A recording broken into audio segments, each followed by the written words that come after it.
quand même beaucoup plus de tranquillité que nous parce qu'ils peuvent se dépenser et ils savent ce qu'ils font alors que nous, c'est l'impuissance qui nous rend nerveux. Mais maintenant, je suis relativement tranquille parce que nos joueurs maîtrisent parfaitement le match, maîtrisent parfaitement, je pense, la victoire. Ah,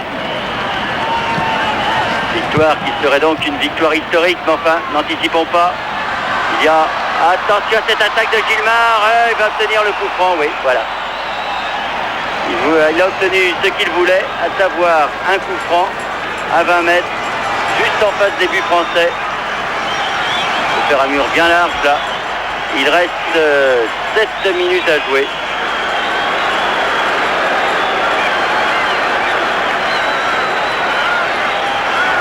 Alors, attention à ce coup franc de Gilmar, spécialité brésilienne, s'il en est.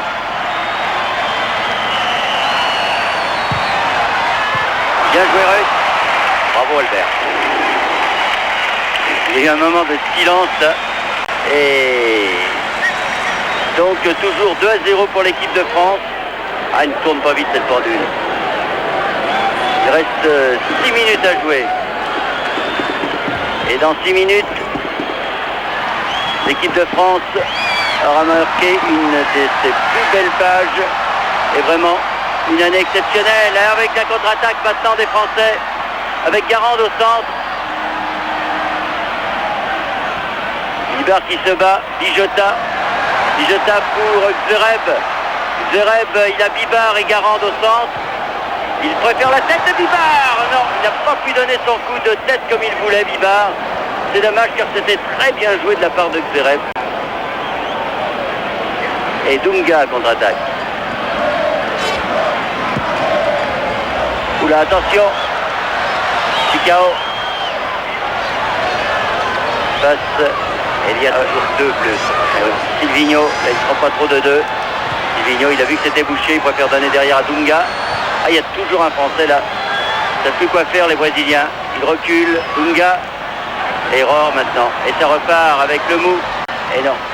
Ademir. Ademir, longue balle là-bas pour Silvino. Attention, centre de Silvino. Non. Sans danger. Milton Cruz se précipite. Il est aux prises avec Bibar. Et Bibar très à l'aise. Surtout quand il joue à arrière d'aile. C'est un match remarquable. Ah oui. C'est vraiment, on avait un peu peur pour la défense française qui avait dû être remaniée avec les forfaits donc pour blessure de Touvenel et de Sénac, mais elle a fort bien tenu. Mais ce sont tous des joueurs de talent et leur fraîcheur, puisqu'ils n'avaient pas joué le premier match, a apporté beaucoup également à l'équipe. Et voilà, on a passé le seuil des 40 minutes, encore 3 minutes 30 à jouer. Allez, plus maintenant, les arrêts de jeu. On va faire entrer le deuxième joueur français pour lui permettre également d'avoir joué une grande finale des Jeux Olympiques. C'est Cuben. Cuben va faire son entrée dans les dernières minutes de cette rencontre.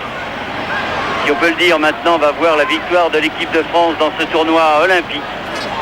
On peut s'avancer. Je crois que c'est fait, bien fait. Et vraiment un tournoi sans reproche. On vous l'a dit, des difficultés lors des éliminatoires. Et puis sans problème contre l'Égypte. Un match formidable contre les Yougoslaves et une finale difficile en première mi-temps. Et 2 buts remarquables en deuxième mi-temps. Alors que Zereb la partait encore pour une longue échappée. Malheureusement, il a trop poussé son ballon.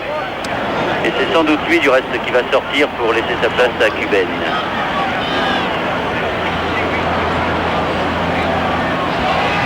Il y a un monsieur qui doit être très ému également dans ce stade juste devant nous, c'est le président Sass. Il doit donc le football français faire une année fantastique, la plus belle année de son histoire, avec 7 médailles d'or aux Jeux Olympiques, un titre de champion d'Europe. Il lui manquera, Michel Hidalgo, quelque chose que l'on attend, que l'on a failli voir il y a 2 ans. Alors le Mexique dans 2 ans peut-être. Oui, je crois qu'après il y aura une nouvelle page à écrire, mais pour l'instant, on va apprécier celle-là et vous avez raison de souligner l'émotion du président Sass. Et s'il y a eu le championnat d'Europe, si maintenant il y a cette médaille d'or des Jeux Olympiques. Je crois qu'on est tous heureux de lui offrir, comme de l'offrir à Jean Sadoul, qui nous a énormément aidé à préparer ces équipes nationales. Oui, c'est la récompense d'ailleurs du football français, du plus petit club au plus grand. Oui, il faut bien dire que sans le travail des clubs, il n'y aurait pas eu de victoire dans le championnat d'Europe et il n'y aurait pas eu non plus cette médaille olympique en or. Alors, les Brésiliens à l'attaque, Zanon là qui se bat, oh là, il y a une petite faute quand même là. Oui, André Luiz qui s'est signalé quand même pendant la rencontre, à la fois par son talent mais aussi par quelques brutalités, alors qu'un Français reste au sol, c'est Zanon, et que le mou n'est pas content. M. Kayser dit du calme, du calme, du calme. On va pas terminer cette rencontre sur une fausse note. Non, il serait dommage dans un match qui s'est très bien passé, où on peut souligner, même s'il y a eu des fautes, la correction des deux équipes.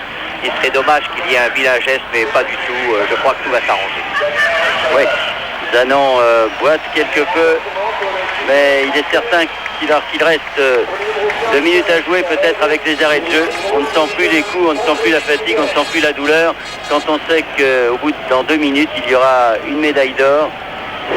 Et il faut dire que cette équipe de France a non seulement fait un parcours formidable dans ce tournoi, mais également dans les éliminatoires, puisqu'elle a quand même éliminé l'Espagne et l'Allemagne, 2 pays de football, et qu'Henri Michel demeure donc un entraîneur invaincu. Et il faut le signaler, des débuts formidables pour votre successeur, Michel. Et des débuts qui n'étaient pas faciles du tout, comme avec les matchs difficiles, et surtout avec une consécration tout à fait étonnante. Alors Cuben est entré, et il y a un coup franc pour les Français, alors que les 45 minutes du temps réglementaire sont écoulées, que maintenant l'arbitre, M. Kayser, fait jouer les arrêts de jeu, et que le petit camp français commence à scander, on a gagné sur Janol qui envoie ce ballon loin dans les tribunes, mais l'équipe de France n'a plus rien à craindre. Elle est bien médaille d'or des Jeux Olympiques. Vraiment un événement considérable pour le football. Je me répète un peu, mais c'est fantastique que le football ait réussi la passe de 2, le Grand Chelem, Jeux Olympiques, Championnat d'Europe. Et maintenant donc l'arbitre M. Kayser fait jouer les arrêts de jeu, c'en est terminé. Les Français dans quelques instants vont pouvoir lever les bras alors que ça se termine un peu brutalement tout cela. C'est dommage et M. Kayser aurait tout intérêt maintenant à siffler la fin de cette rencontre. Le banc de touche avec Touré et Xereb, Touré qui n'a pu participer à cette fête. Et ça doit être terrible également pour un gagneur comme lui que d'être sur le banc de touche, de même que Touvenel qui avait fait vraiment des parties fantastiques, le meilleur joueur français, vous l'avez dit, Michel Hidalgo, lors du tournoi préliminaire. Oui, on peut comprendre un petit peu le regret qu'il doit y avoir chez eux, mais on peut dire que c'est la réussite, c'est tout le merveilleux de la réussite collective. Et il faut englober tout le monde, les 17 joueurs, l'entraîneur, les 2 adjoints, le masseur, le docteur, qui ont formé un groupe exceptionnel et qui viennent de prouver combien le football français maintenant était exportable. Ah oui, parce que pour gagner ici aux Jeux Olympiques, il fallait qu'il puisse s'exporter. Avant, on disait que le football français était champion du monde des matchs amicaux. Eh bien, c'en est terminé de cette réputation. Les Français ont gagné, c'est vrai, chez eux, le championnat d'Europe, encore il fallait le faire. Et là, ils viennent gagner les Jeux Olympiques et c'est terminé. Monsieur Kayser siffle la fin du match. C'est terminé, le mot de la fin, Michel Hidalgo. Non, il ne peut pas parler. Il abandonne le casque, Michel Hidalgo, trop ému pour parler. Alors que les Français se roulent par terre, vous voyez Henri Michel qui est fou de joie et de bonheur, Touré qui vient embrasser ses camarades, bref, ils sont tous là. Garande, et un homme reste au sol, c'est Zanon, je crois, qui a vraiment pris beaucoup de coups, alors que Alain Calmat, devant nous, vient féliciter Michel Hidalgo, qui, n'oublions pas, est directeur technique national. Fort heureux de cette victoire, encore une fois, qui marque une page importante dans le football français et une année exceptionnelle. Bravo jeunes gens. Il vous reste à rentrer en France, le championnat va bientôt commencer et vous aurez peu de temps pour apprécier cette victoire. Et Henri Michel porté en triomphe. Voilà une carrière qui débute bien pour celui qui a été l'un des plus grands footballeurs français de ces dernières années. Et avec le drapeau tricolore applaudi par les 100 000 personnes de ce Rose Bowl de Pasadena qui ont vu une belle image du football français en difficulté, c'est vrai, en première mi-temps, mais qui a su, par les buts de Brisson et de Cléreb, porter la victoire. Et les jeunes Français maintenant envahissent le terrain pour féliciter les joueurs. On se croirait presque au Parc des Princes, alors que maintenant le Parc des Princes n'est plus envahi. En tout cas, bravo, une belle victoire pour les hommes d'Henri Michel et qui sont tous remerciés pour le spectacle qu'ils ont donné et une belle propagande pour le soccer, comme l'on dit ici aux États-Unis. Les Français sont médailles d'or, les Brésiliens médailles d'argent et les Yougoslaves médailles de bronze de ce tournoi olympique.